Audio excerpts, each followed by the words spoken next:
What is up, everybody? Welcome to another episode of the Heart is a Muscle podcast. We've got Jordan and Joseph here. This is going to be a really foundational one, but also some awesome gems no matter where you are at on your journey.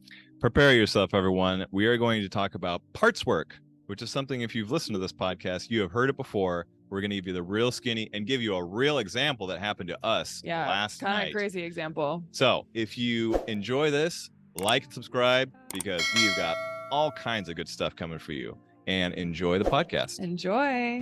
What is up, everybody? Hola. Hola. Everybody. Welcome to this episode of the Heart is a Muscle podcast. Yeah. If you're watching on YouTube, I'm going full wispy today. Owning it. You're so cute, Jordan. Yeah.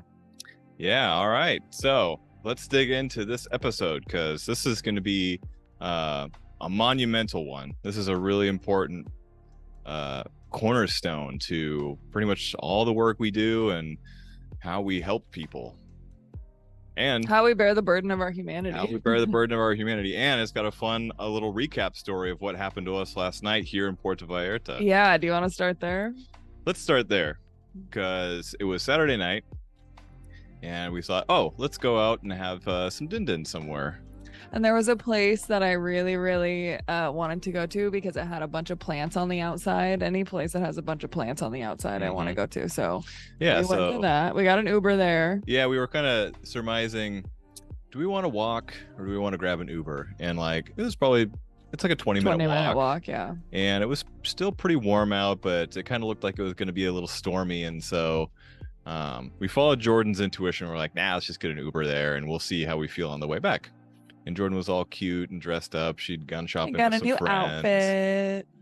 So we go there and we jump in the Uber and it starts to kind of sprinkle and looks like it's going to rain. Mm-hmm. So we get there, we get in the restaurant and we're seated right next to a window, which is really great. It's really open and we get some drinks ordered. Everything's going good. And then they have those big margaritas. Yeah, really... big Cadillac margarita, big bully. I was like, wow, I thought this was an American thing. And it honestly probably is, but it was fun. Yeah, there was probably a little bit. I mean, there was a guy playing guitar, playing kind of old classic rock American songs, which is actually pretty charming and pretty fun. And then, it starts to really pour and dump outside and lightning starts. And we are sitting there not really freaking out, but kind of getting excited and like, ooh, yay. So we order some food, some really yummy ceviche. Oh, it was so good. Ceviche was good. Yeah. And then it starts to monsoon rain hard. And wind. And then this thunderstorm just went right over the entire city.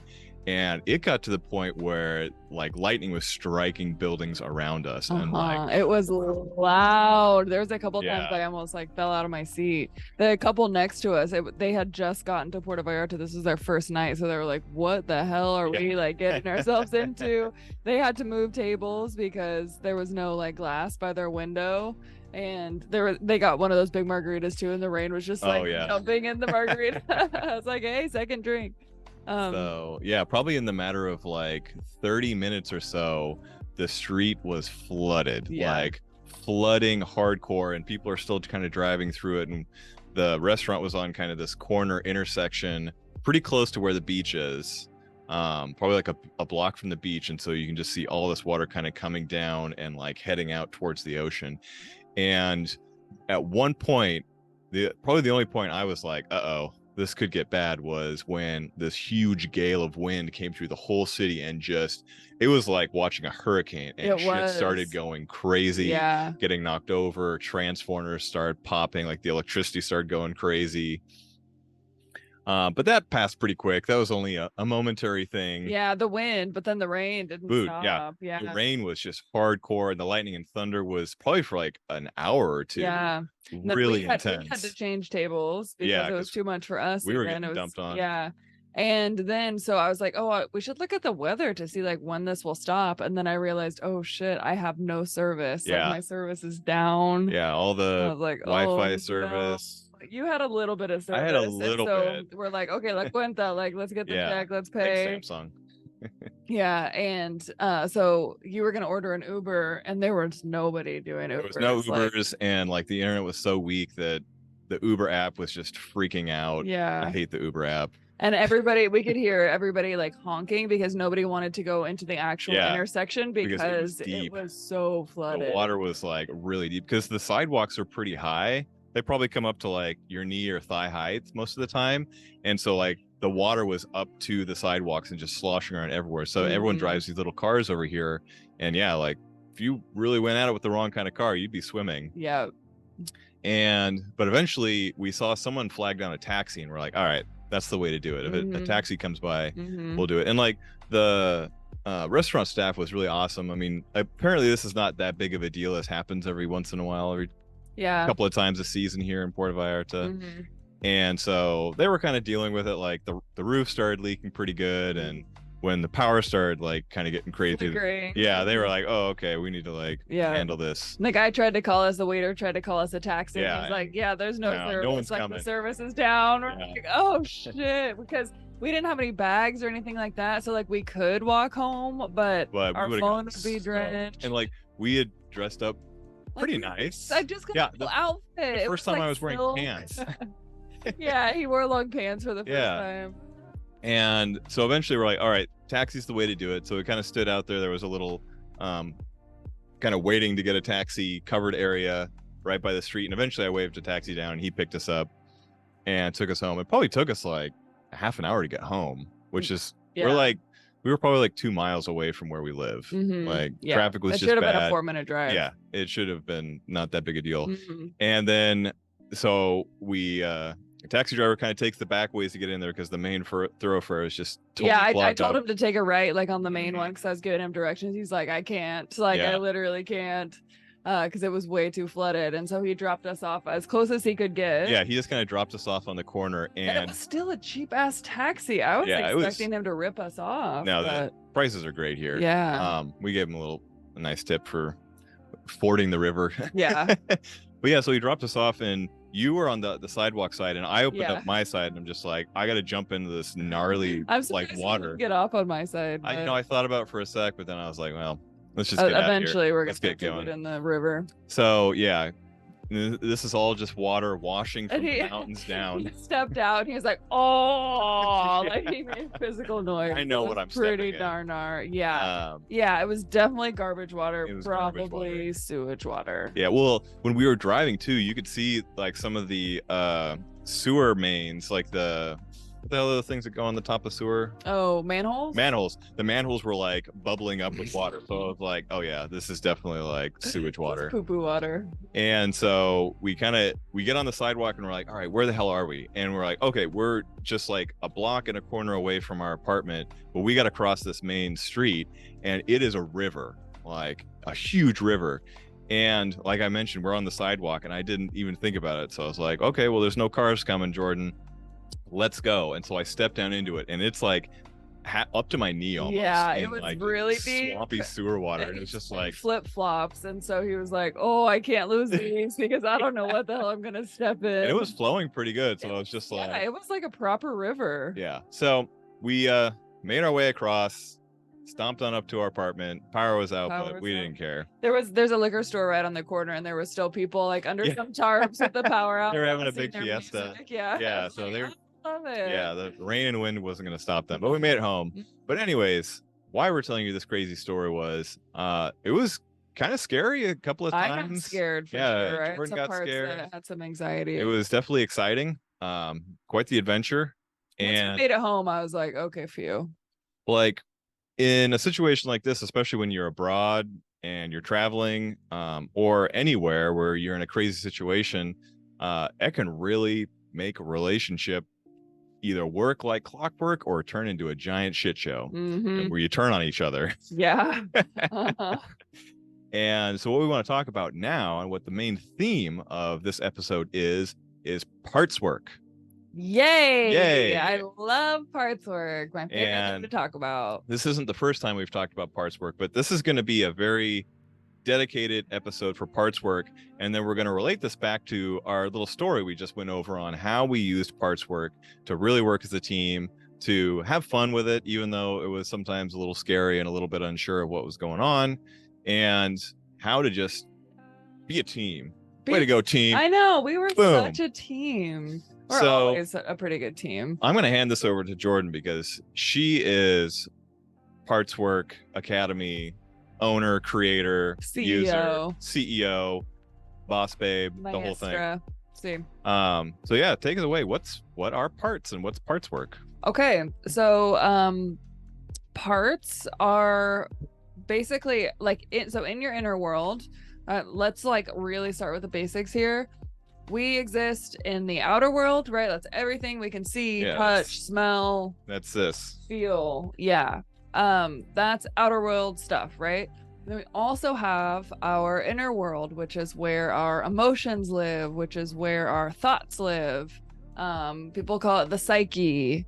That's also where our parts live. So when we talk about parts work, we're talking about learning how to navigate our inner world more effectively. And the reason why that's important is because at the end of the day, like, it is our inner world, our emotions, and our just natural reactions. Like, it's our emotions that drive our behaviors in the outer world. And so when we can learn to navigate our inner world more effectively through parts work, it's much, much easier to change our behaviors and to have a whole new way of existing in the outer world that feels much safer, much more comfortable, and much more aligned with who we actually are. Yeah. And one thing that I want to really emphasize for kind of men as well, because one area that is really hard for men to really tap into, because we're somewhat trained and kind of conditioned not to look inward, is that our inner world can be a really confusing place for us. And parts work works the exact same, whether you're a man, you're a woman, you're a frog, you're whatever.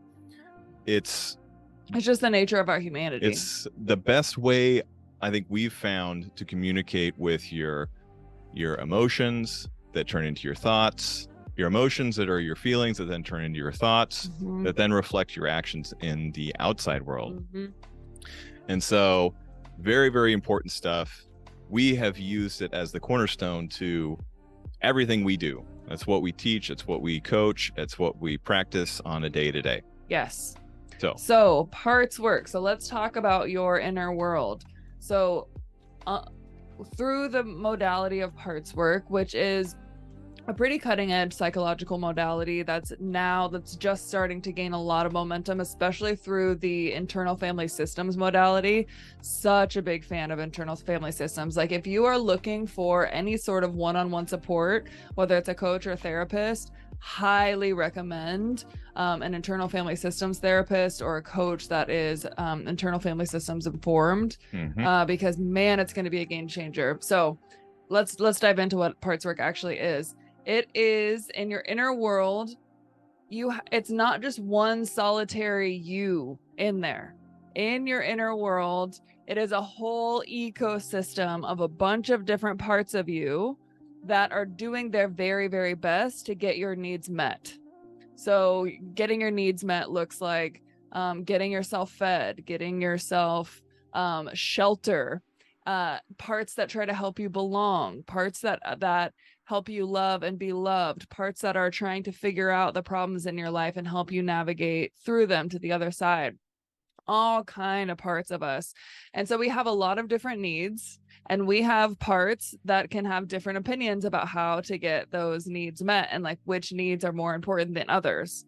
And so this is why parts work is really, really helpful, because it helps us identify why we're feeling a certain feeling, or why we keep doing the thing that we say we don't want to do, or why we don't actually do the things that we say we should be doing. It's all parts work. Like, once you are able to actually have a conversation with the part of you that is either blocking you from doing the thing or doing the thing that you don't want to do, man, it starts to make so much sense.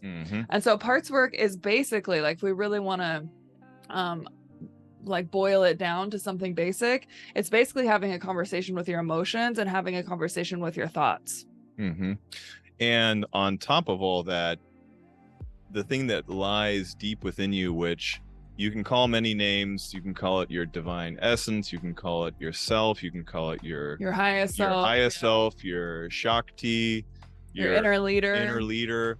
I like to use inner masculine leader, which is a really like your guy that like runs the show. You call it El Capitan. You can whatever you want to call it. But there's this energy of knowing and understanding that has, I believe, a certain divinity to it. Mm-hmm. You know, you could call this your connection to God. You could call this the God in you. The God in you. You could say this is Jesus hanging out over your shoulder telling you what to do. Yeah. But there's this energy of pure knowing, wisdom, and truth. Mm-hmm. And the more and more you build this relationship with your parts, the more and more this entity comes forward and helps guide you in a way that is really true to what is true to you. Mm-hmm. It's where your truth comes from. Mm-hmm. Yep. So with parts work, it is about building a relationship between the different parts of you and your essence, because the ultimate goal is to establish your essence or yourself as the inner leader of your parts. Because without that essence in there, without you being conscious of your own essence, it's just parts and parts in there. And that's when we get into a lot of wars with ourselves. That's when we can start just spiraling into anxiety or shame, because it's just parts in there, just our humanity, which they very often are pretty young parts of us doing their very, very best. It's kind of like a Lord of the Flies situation. So anything else for parts work? Because I mean, there's a lot, but like in a nutshell, that's kind of the basics of parts work. Now, one question I've heard people ask, which is pretty interesting, is like, where did all these parts come from? Yeah. Have they been with me my entire life? Do I pick them up along the way? Am I just a crazy person with a fractured personality? And I'd love to hear your take on that, Jordan James. Yeah, one of the biggest pieces of feedback that I hear when I first start, teaching my clients about parts work and stuff, they're like, "Oh, thank God. Like, I thought I was a little crazy with having all these different voices in my head." And because modern psychology has pathologized having multiple personalities or multiple different opinions, multiple voices in our head. That's been pathologized for multiple different reasons that I won't get into, but it's just the way that modern psychology has been wielded by the patriarchy. Because here's the thing, even though parts work and thinking about ourselves as a whole inner system and ecosystem is fairly new in modern psychology, shamans, indigenous peoples, a bunch of ancient traditions have seen our inner world and have understood our inner world in this way since the beginning of time. I wouldn't be surprised. So it really is just how we are. It's different than like people that would be diagnosed with like multiple personality disorder or dissociative identity disorder, because usually like those people, yes, they have parts too, but the trauma that their parts have endured has split the parts so far away from each other, has polarized them so much that when they're in one part, it's like the other part isn't even conscious. And so it's like they can switch between their parts, but there's no like connection between the two. But most of us, we just have an ongoing conversation in our head. It's the part of you that wants to eat the cake and the part of you that thinks that you probably shouldn't eat the cake. Like that's a very common conversation. Super common conversation. Right? Yeah. And so it's like we're having these conversations with ourselves all the time, and that's just our parts talking to each other. And then what else did you say about the question? Of like, where do they come from? Where do they come from? Yeah. So the theories on that right now is that our parts are born with us, and as we get more hardware in our actual brain, but then in our other brains, in our heart brain and in our gut brain, like as we get more hardware, as we develop, as we get older, different parts come online. So like when a toddler gets to that age where they're saying no all the time, it's like, okay, that part came online. There's your no part. Yeah, there's your no part. There's and like that part's important to have as an adult, right? To be able to say no to things. The part that asks why about everything. Right, exactly. And so we're born with our parts, and it's just human nature. And here's the other thing is that at least in the internal family systems modality, the theory is that our parts are born with helpful intention and helpful behavior. Our parts are born pure. Now, that being said, our parts actually can carry burdens from our ancestral lineage, which is a whole other topic that I love getting into. But more or less, like, our parts are born of like, okay, my role is to help us play. And so I'm going to be able to do that. Like, that's why children can play so freely, is because those parts aren't carrying any extra burdens. But then somewhere along the line, we're told play isn't safe, or that kind of play isn't safe, or all kinds of different things. Like if you're too loud, or if you are too mean, or if you are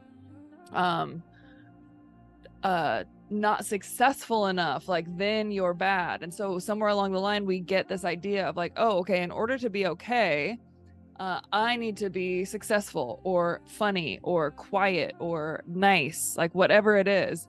And so our parts take in that message, and they're like, oh shit, like, I'm here to help you survive. At the end of the day, like, I'm here to help you survive and get love and belong.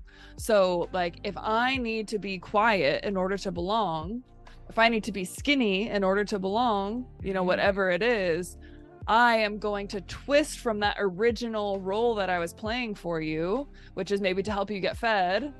And I'm going to twist from that original role, and I am going to like suppress our hunger.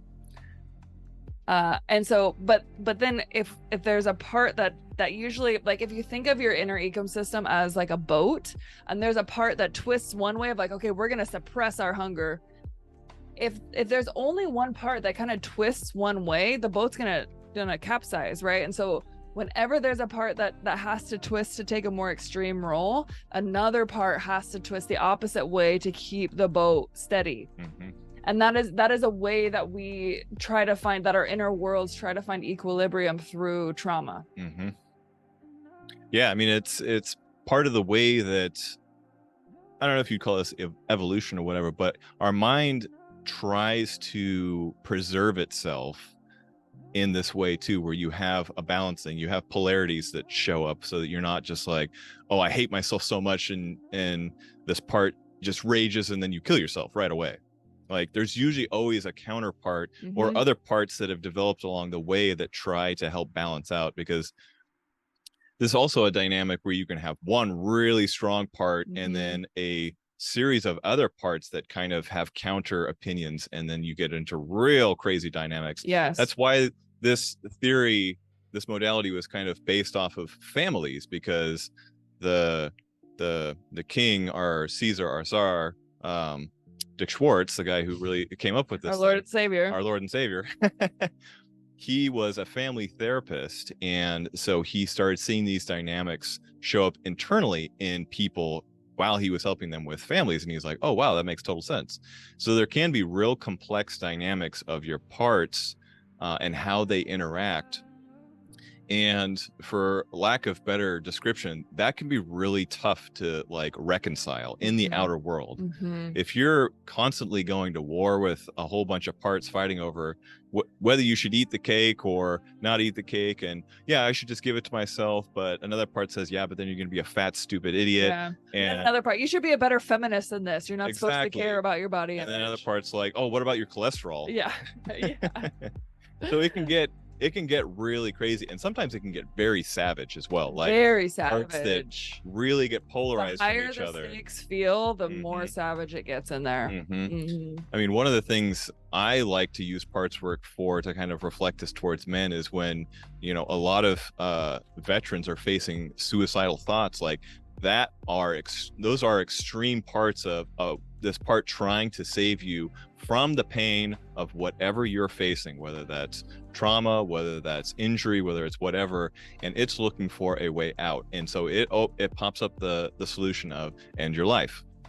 And there's usually other parts that kind of jump in and try and help it, but like a lot of the times when you don't know how to navigate with these parts, that voice of here's a solution to solve this problem, this is how I'm going to help you, can be a suicidal part. And like that part is not trying to get you to do that because it thinks like it's not trying to do evil to you. It genuinely thinks like, I am going to save you from pain. Yes. Which brings me to like the biggest point that I really wanted to make with parts work here is that you have no bad parts.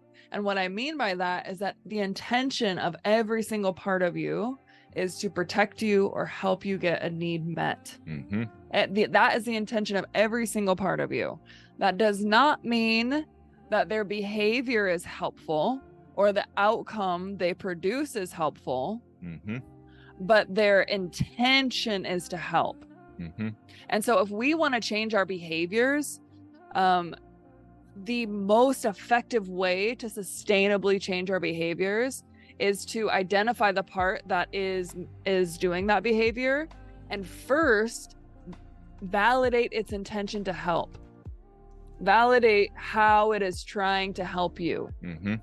And from there, then we have an infinite amount of possibilities of how we could move forward and change the behavior. But first, like, it's really important for those parts to be seen in their helpful intention. Yeah, go ahead. So before we get into that, which is more of the kind of interaction with parts, let's just kind of go through the theory here.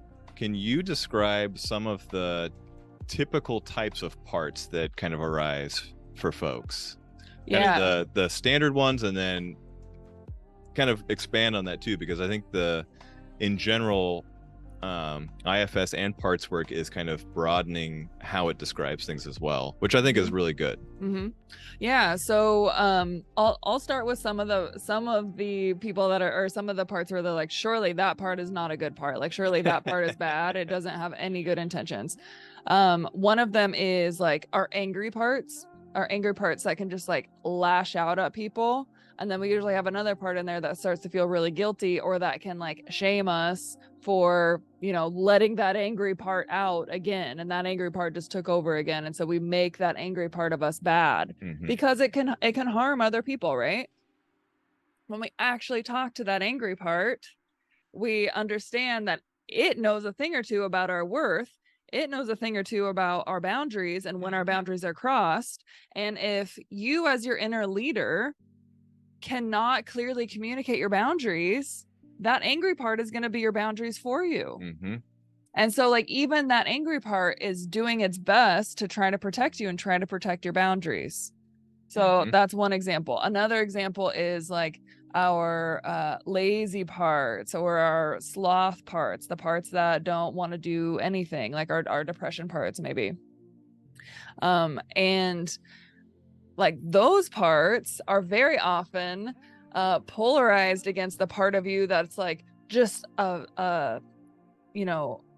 just driving you to do more and more and more, and the voice of our society that's like, you're only worth something if you do something. Like, that's the part that is often just tired, and that is actually trying to preserve you, who you really are. And so like there's a lot of like, I have that part inside of me, and I have actually learned a lot about myself and come to respect that part a lot. And come to see that part of me as holding a lot of wisdom, because I've understood like how it's trying to protect me, what need it's trying to meet for me. And for me, it's trying to preserve me. It is trying to kind of fight against the parts of me that will just become whoever I need to become in order to fit in. Right. And that gets really tiring. And so there's a part of us that or there's a part of me that just tries to shut that down, and the fastest way to shut that down is to make me depressed or confused. Right. And kind of even just more general terms, like IFS kind of bunches the different roles, your parts, into kind of 3 basic categories, and then they kind of expand from that too. Like, you want me to go over this? Oh, okay, cool. Just so we get the lore right, get the canon right. Yes. Okay. So yeah, there in the IFS methodology, there are 3 different types of parts. There are manager parts. Actually, I'm gonna start the other way. Okay. There are exiles. They call them exiles because when we go through something painful, there are parts of us that hold on to that pain. There are parts of us that take that on, and especially if we can't fully like process through it, there are parts of us that are just holding on to that. And if we were conscious of that pain, it would be very hard to function in the outer world. And so those parts that take on the raw pain, the raw, maybe physical pain, but the raw emotional pain, or like really extreme beliefs of like not being worthy, like that kind of stuff. And other parts repress those parts, they exile them from our consciousness. Okay. And so when they repress that pain, it's still inside of us, it doesn't go away, it just needs to be protected now. Like now we need to create some gatekeeper parts to make sure that those exiled parts and their pain that they're carrying don't come to the surface and make it hard for us to function and get other needs met. And so there's 2 different types of like gatekeeper parts or protector parts that protect us from experiencing the pain of the exile. So the first one is called our firefighter parts. And those are the parts that when anything is happening in the outer world that's starting to trigger that exile, that pain, that's starting to like bring that belief of unworthiness up, that part is their MO is like, put the fire out at whatever cost. Do whatever it takes. Do whatever it takes. So just like regular firefighters, if the house is on fire, they're not going to try to like preserve your lawn, right? They are going to do whatever it takes. Not going to negotiate with the fire. Right. Yeah. Please stop burning. Yeah, that's right. And so oftentimes firefighter parts can be addict parts. Shutdown parts like dissociation is often one of them. Sometimes tantrum parts. Yeah, angry, tantrum kind of parts. Suicidal parts can also be firefighter, self-harm parts. So firefighter parts are usually really, really extreme parts of us that have taken on the role of like, okay, like if the outer world gets past these defenses and our exile is starting to like get all riled up and in pain again, I am going to put that out at whatever cost. That could be emotional eating parts too. So those are the firefighters. And then we also have the managers. That's what internal family systems calls them. And those are the parts that are usually looking out into the future. And their motto is never again. Never again will this happen to me. Never again will we be hurt in this way. So they are trying to fool me once part. Yeah, right. They are trying our manager parts are trying to prevent a similar thing from happening. So manager parts can be the part of us that kind of plays ahead what we're going to say to other people, the part of us that drives us to achieve our goals, because as long as we're achieving our goals, we can feel successful, which means those feelings of failure won't happen. Or the feelings of failure that our exiles are holding won't like come up to the surface. Very often actually our inner critics can be more manager parts, because they think if I can shame us first, then we won't actually get criticized in the outer world. Like maybe if I do it to us first, then we won't have to experience that pain from another person actually not liking us. So manager parts are usually trying to help us fit in. Yeah. Is that what you're hoping for? That's great. Cool. So that's kind of the basic stuff. And like, I know one other of the big players out there is Frank Anderson, who's another IFS therapy who is really expanding on this whole thing. And I know we've watched him, and he's talked about how like these 3 categories are very useful, but they can also be kind of restricting. So like, don't let it, if there's another way you want to describe this that comes out, don't be like, oh, no, I have to fit in these 3 categories. Right. Blah, blah, blah. There's an infinite amount of way that you can categorize your parts. And really at the end of the day, what matters most is you establishing an intimate relationship with them, which we're going to talk about next, maybe. Yeah, I think but it's about time. Okay, yeah. And not like categorizing them perfectly, because those are just the categories of the internal family systems modality. Structural dissociation has a whole different way. We categorize things with the Enneagram of like my 3 parts, my 7 parts, your projector parts, even, human design and human design. Like another just cool tangent about parts work is that it really fits in with so many other different ways to describe what's going on in your inner world. And it's like the master puzzle piece where all these other things kind of fit around it. And you're just like, oh yeah, now I understand this even better. What's the, I don't want to say Higgs boson, but that's not the what's the other personality test that you do? Myers-Briggs. Yeah. Myers-Briggs. You can plug this right in there and it explains like, oh, all these different ways that you do things can be reflected with these are my different parts that do this.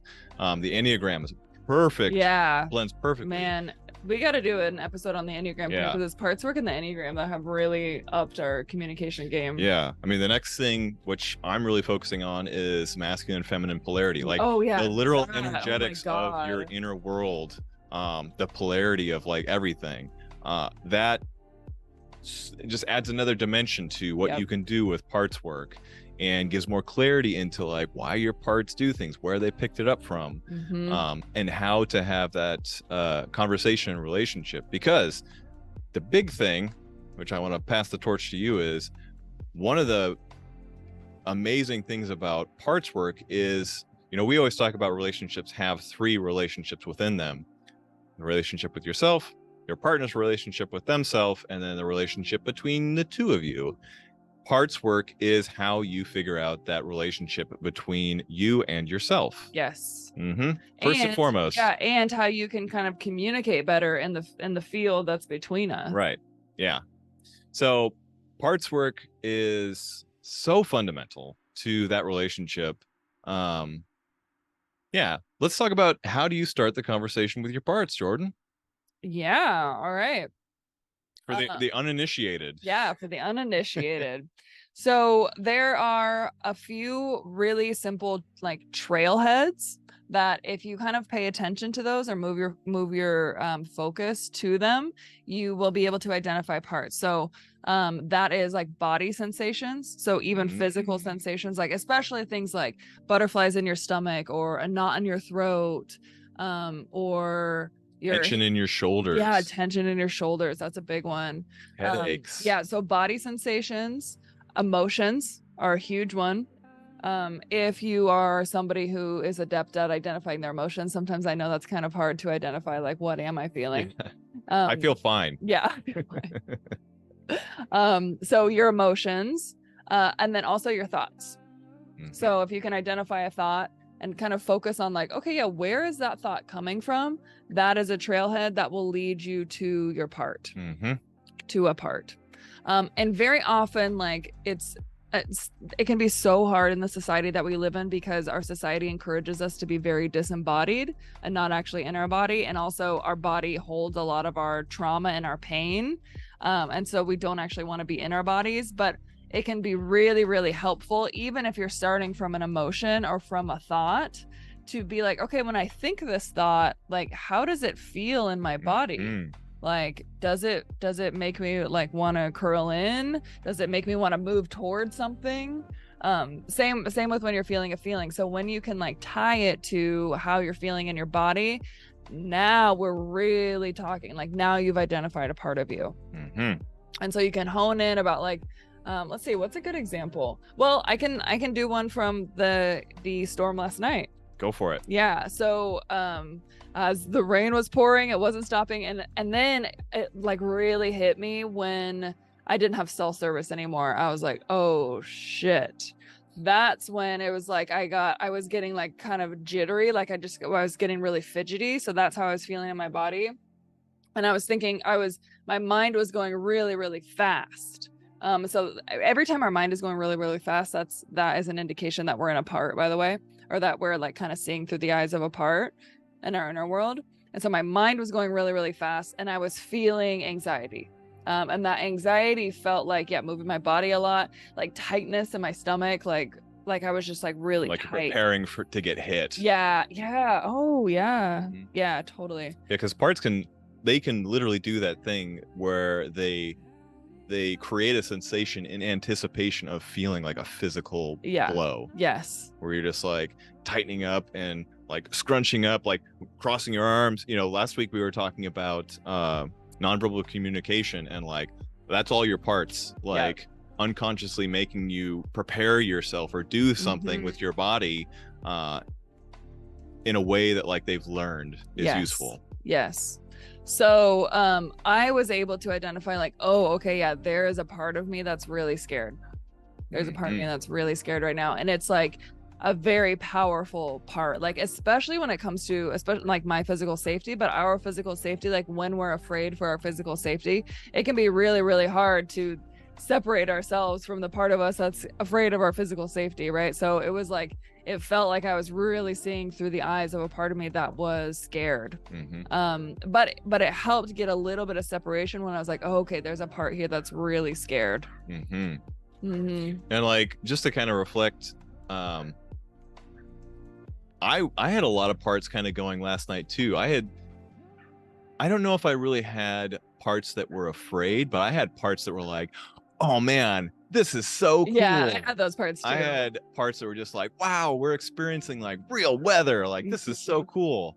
I had a part of me that was like, oh, I want to share this, which is a weird thing for me. I really don't share that much. Coming out. I love it. But yeah, I was like taking videos and like sending it to my mom and sending it to my best buddy. And then I was like, oh, Jordan, isn't this so much fun? I was so silly. Like, there was definitely a lot of like young adventure parts of me. And what other parts I have? Well, I had similar parts, especially at first. And so it feels like those parts of you and those parts of me were able to like play with each other at first. Yeah. And then when it kind of hit me when I turned anxious, here's just a little mic drop comment, is very often we treat our parts that feel emotions in the same way that our parents treated our emotions. And so healing is learning to treat our emotions better than our parents treated them or society treats them. But I still had a part of me when I was feeling anxious. I had a part of me that was like, you shouldn't be feeling this way. Like, you should be tougher than this. And then another part that was like, yeah, like, if you get anxious, like Joseph isn't going to like you anymore because you're going to be a bummer. And so it was like I had all those parts going on, and so now I've built enough of a relationship now with the parts of me that want to like shame me for feeling what I'm feeling, that I was able to like at least put that aside so it could just be me in the anxious part. Yeah, which is a really important aspect of parts work, is the relationship that you share with your parts and the communication that you have with those parts. Because when a part jumps in and like tries to either suppress or shame or like gaslight or any of those things to other parts, when we are conscious of that, when our inner leader, when the connection to our inner leader, our essence, is strengthened, we can say, okay, let's stop that conversation and let's ask the part of us that is trying to play its role, which is shame or blame or whatever the hell, and ask it to, let's step aside here because there's actually something that this part needs to express. Yes. And then we can move forward. Yes. So you can literally have a conversation, because we all talk to ourselves in our minds. Let's be honest here, people. You're not crazy if you hold a conversation in your mind. It's absolutely natural. Everyone does pay it. More attention to it. Right. And so you can literally have a conversation where you can ask a part. Or we can control that conversation or influence it. Yeah, influence it, I think, is better. Yeah. Because controlling is not quite the aim. Yeah. But it's influencing in a really empathetic, but also very authentic and direct way. Yes. Where you can ask, hey, I see that you're trying to shame this other part here. That's not what we really need right now. Can you step aside for a moment and stay here with us so that you can be a part of this conversation? But let me start with this part first, and then we'll get back to you. And like the dynamic in your head, parts will be like, you know what? Sure. Yeah. I mean, yeah, more often than not. Sometimes they won't step aside, and that's a different conversation. We can handle that in a different way. But yeah, and the other thing that I wanted to say is those parts of me that shame my emotions or that shame you for feeling what you feel, those parts of you also aren't bad parts. Yeah. Like when we talk about those parts, like those parts of you developed because you feeling what you felt and expressing what you felt was probably dangerous for you growing up, was actually a threat to you fitting in. If you were a bummer in the past, you would have gotten abandoned or shit on, or that's right, or insulted or criticized, something like that. Yeah. And so those parts of me like also aren't bad parts, and so I could actually go to those parts and say like, thank you for trying to protect me, but like, I'm here now, love is here now, it's actually safe for us to feel what we feel. And also I built so much of a trusting relationship with you that those parts are like, okay, yeah, he's not gonna like abandon us for expressing that we are anxious. Yeah, because I definitely didn't have a part that was just like, oh, Jordan looks like she's getting bummed out. Man, why do we hang out with her?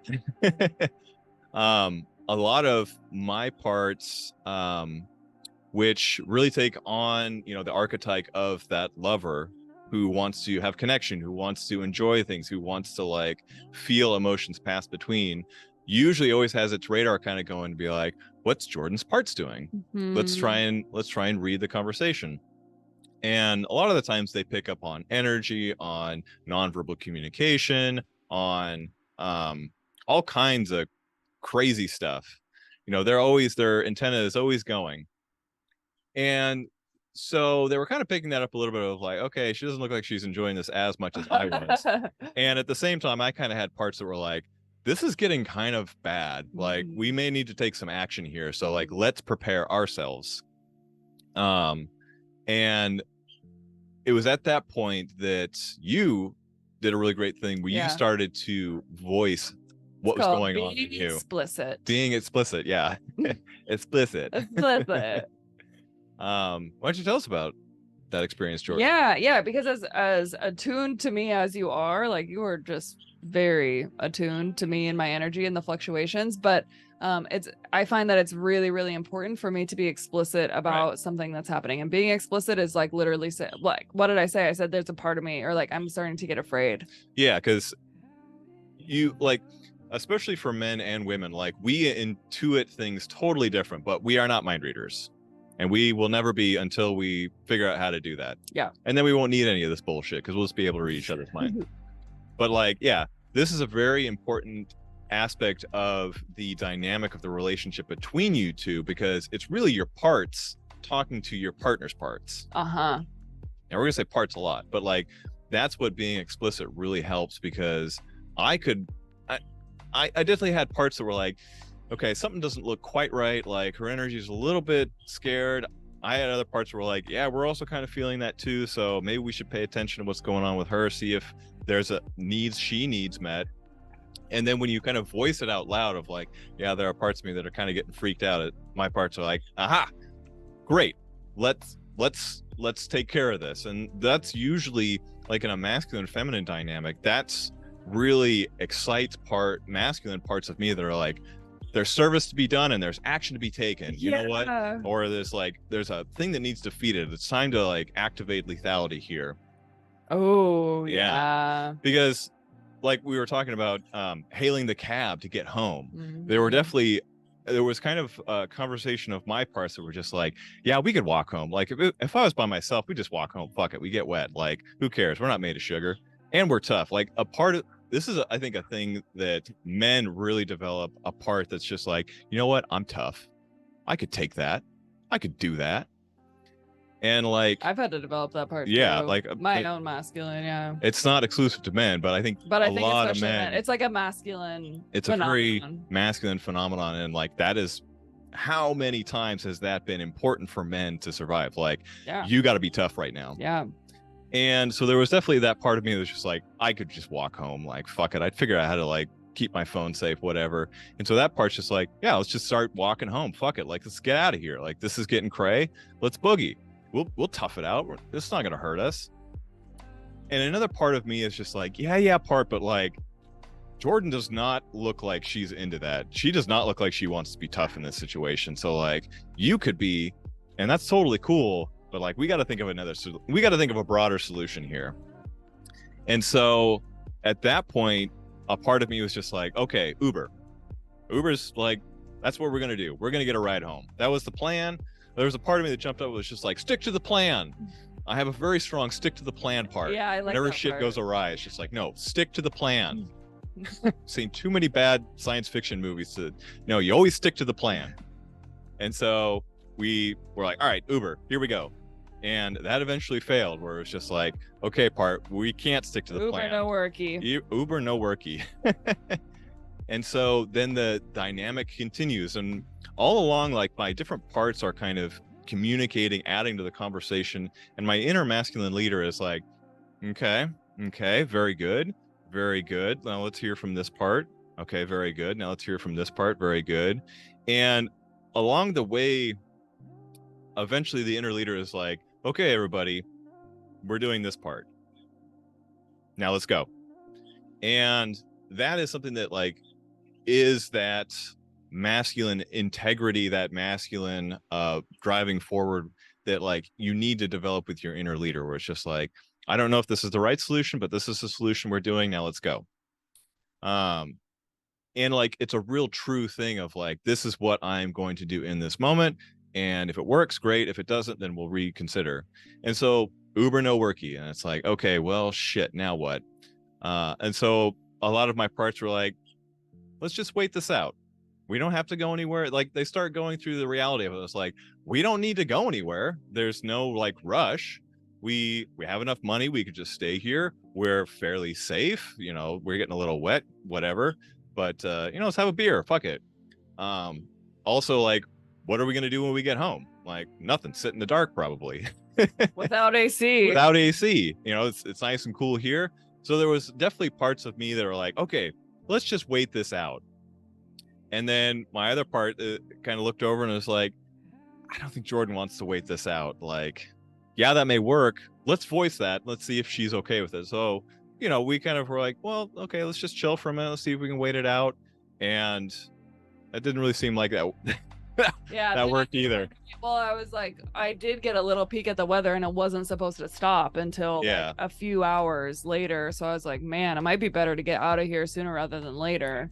Yeah, and it was one of those too where some of my parts were like, nah, we don't need to, whatever, like Weather Channel be damned, we'll just hang out here. But then my inner leader kind of stepped forward and was like, we should probably follow her intuition here, because we don't know what's going to happen, and like we're kind of guessing, so let's follow her intuition. That has served us pretty well. And so it was like, okay, yeah, let's go home. And so we started looking around, and it was like, okay, what are our options?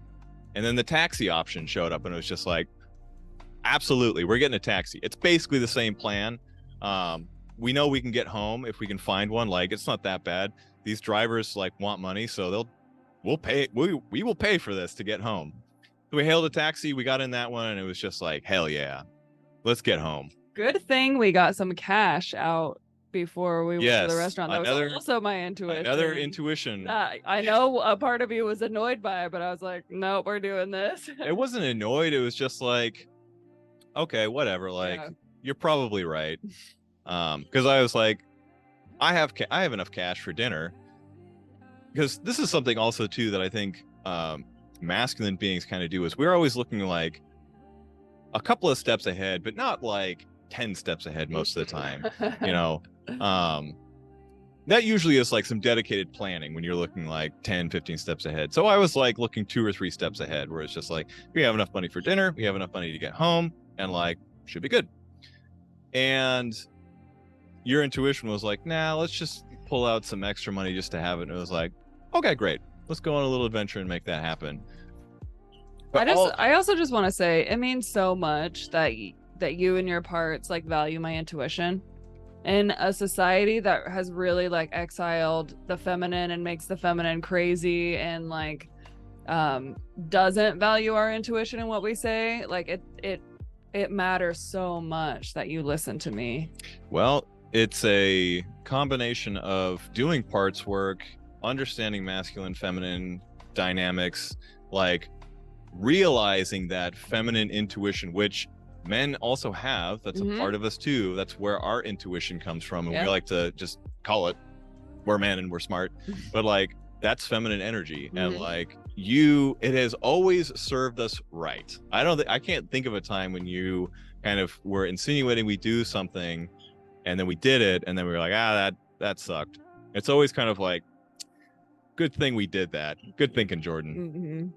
Because it's a weird thing. But anyways, getting back to parts, like everything that happened last night was from a point of view of parts. You could break it down like that. I mean, we could do a play-by-play here. Yeah. A real... There's one more thing that I want to add. Okay. Just kind of like from my perspective, after I was explicit, that a part of me was feeling anxious, or that I was starting to feel scared. Because what was happening in my head is my own inner masculine was thinking similar things of like, all right, we could walk home if we have to. Like if worse comes to worse, like we can walk home, we can be tough, like we can do that. But like, is there a better way? So it was like my own masculine was like trying to create a plan. And that's kind of when I get myself overwhelmed. I listened to, here's a fucking gem for you. I listened to a woman's circle that I went to the other day, and the lady was like, whenever you're feeling overwhelmed, it means you're too far into the future and you've got to like come back to the present moment. I was like, oh, that's so good. So anyway, my masculine can get like pretty far into the future of like, trying to make a plan to get my ass home, to get my ass to safety. And I really value my masculine. But then when I was explicit, what did you say with your parts? Do you remember? I don't remember. Yeah, you like explicitly said, oh, hey, scared parts, like you're with me. It's okay. Like I'll get you home. Yeah, because I'll let you swim for a moment. Like what that did for me inside was my masculine parts were able to be like, oh yeah, like we don't have to be the ones to have a plan here. We don't have to be like the toughest ones here. We don't have to be the ones to like try to figure everything out. We can actually settle back into our feminine and trust and surrender and actually allow you to get our ass home. Like we don't have to play that role. And man, like that's the kind of shit that's like so swoony when my feminine's like, oh yeah, I get to just like receive this. So yeah, let's just recap this for all the bros out there, all of the boys. Jordan went from her parts being afraid and like fearful to swoony. Yeah. By just witnessing and speaking directly to her parts and putting that masculine assurance forward of like, don't worry, we'll figure this out. I got you. So your masculine parts can chill. Your feminine parts can do what they need to be. They can receive. They can be crazy if they need to. Should be crazy. Crazy. Loca. And yeah, it changed the dynamic of what was going on there. So like, that's powerful. That's the power of parts work. That's the power of parts work. So parts work. Anyways, we made it home, all good times. What else do we want to talk about parts work? Because the thing we kind of branched on is in the relationship between partners, you're talking to each other's parts. And like, that's when shit can get really weird, because there isn't really that inner leader essence that explicitly lives between partners. That's such a good point. That is something that doesn't quite exist. The two of you have to foster that energy together. Yeah. Oh, that's such a good point. God damn. And so that's why communication is so critical. Like intuition and nonverbal communication is so critical. Like just the skills of how you understand your parts. I don't know if they can hear. If you can hear thunder in the background, it's definitely because there's thunder and lightning again. Yay, Puerto Vallarta. So we're gonna have to wrap this up. We'll wrap this up here pretty quick.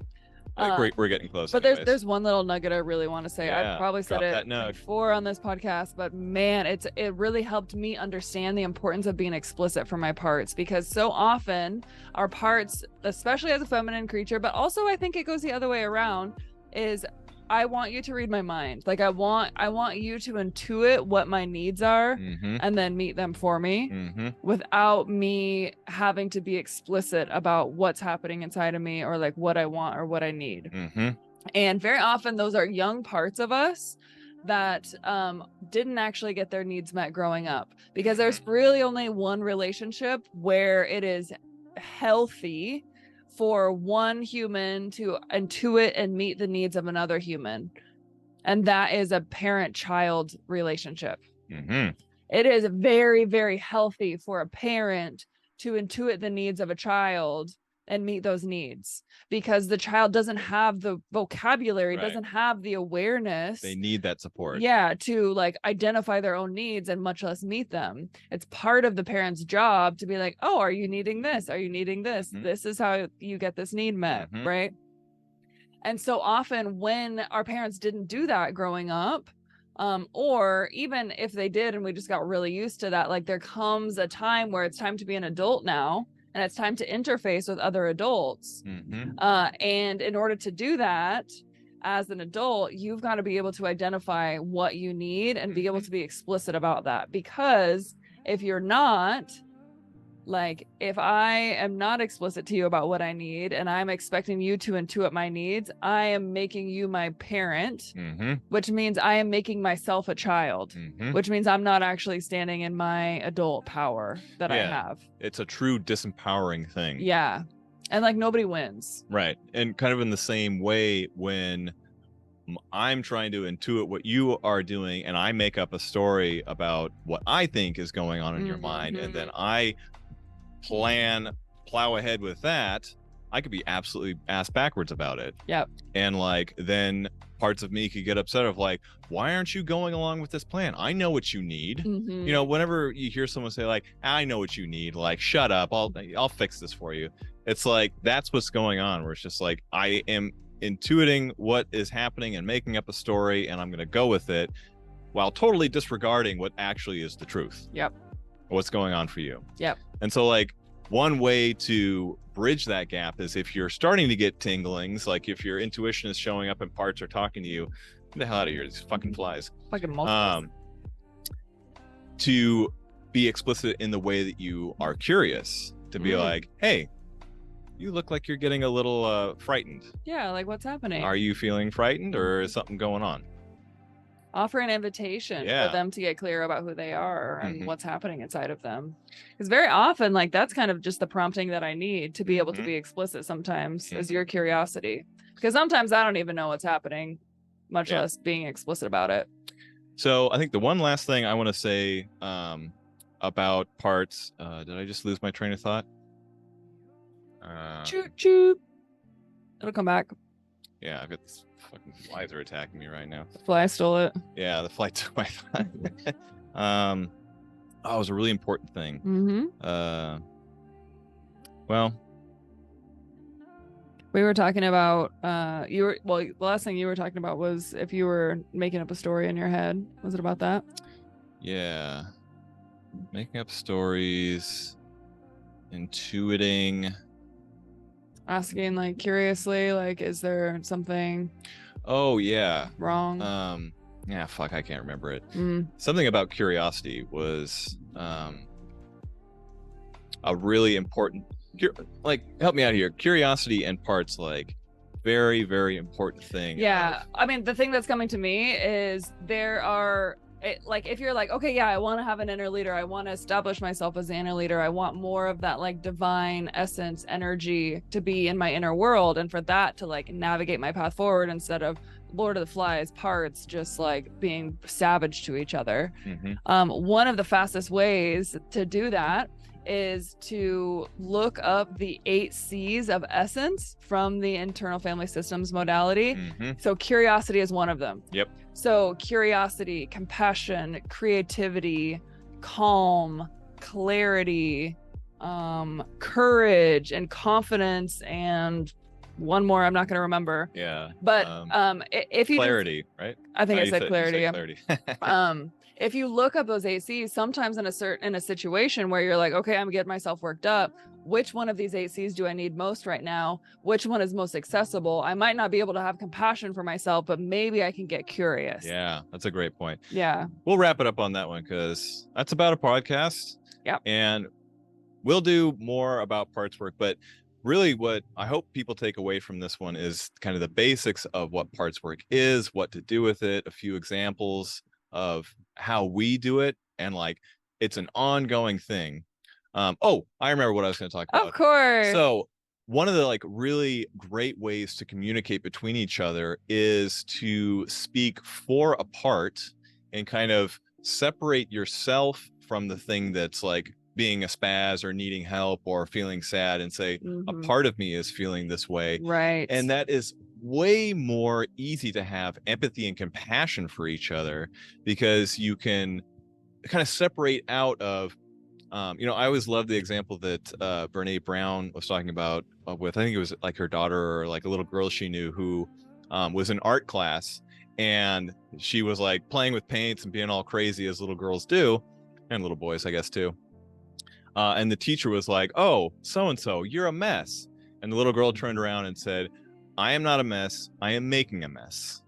And it was that separation of like, yes, I am not freaking out right now, but I have a part of me that is feeling a strong emotion and like I need support. Being able to have that where you speak for a part instead of from a part is a very, very important dynamic of, I don't know, being good at life. Of navigating any sort of relationship. Yeah, navigating your inner relationship, but it is so crucial and so useful. It changes everything. Yeah, in that communication between parts. Yes. Between parts of partners. Yeah. Anyways, we're going to stop on that one before I create a bunch of dead space trying to remember what's going on here. You did great, baby. Parts work, love it, live it. And if you want more, Jordan James here has got an entire course on Parts Work Academy, y'all. Fucking get your ass in there. It's a whole pre-recorded course. You can go through it at your own pace. It will take you from the basics of parts work all the way to like actively changing your life with it in a way that's easy and that is compassionate and that makes so much sense. I also hop on live every other week to answer your questions in there. So if you want to learn more about parts work, ain't nobody talking about parts like I am. There's a lot of great parts practitioners out there, but if you want to learn more from me, Parts Work Academy is the place to go. Yeah, now is the time to invest in yourself, because money is crazy right now and investing in yourself is priceless, and Parts Work Academy is the best investment you can do for Plus yourself. You'll get lifetime access. Yeah. And I'm always adding more bonus shit. Like I'm just about to add another bonus for emotional eating, diving into that. Like, stuff on dreams I want to add. This is the time to get in early, because then you'll get the real good stuff. This is investing in Google in 1998. That's right. Okay. So Parts Work Academy, get it. We love you guys. We're going to shut this down here because we might have another crazy thunderstorm. Yay. All of our parts are just so excited. Anyways, we love you guys. Take care of each other out there. Great podcast, Jordan. Great podcast, Joseph. Bye, everybody. Bye, everyone. Hey, everybody. Thanks for enjoying this episode of the Heart is a Muscle podcast. We really enjoy creating this content for you, and we want to share some more resources so you can get even more content. So take it away, Jordan. That's right. If you want to follow either one of us on socials, if you want to work with either one of us, if you want access to our YouTube channel, if you want to buy our book, links to all that stuff is on our Patreon. So that is patreon.com/theheartisamuscle. Now you don't have to join Patreon to get access to those links. But you probably should. The more that you support us and support this channel, the more that we can create this awesome content to help support you, because that's really why we do this. We want to make your guys' lives better, and your support really matters. Yeah, and what you'll get when you join Patreon is a shout out in our next episode, and you will also get access to listener requests where you will get to request what you want us to talk about in future episodes. So from the Heart is a Muscle podcast to you guys, thank you so much for all the support, all the feedback. We really, really enjoy it, and we'll talk to you all later. Truly love you guys so much. Bye. Bye-bye.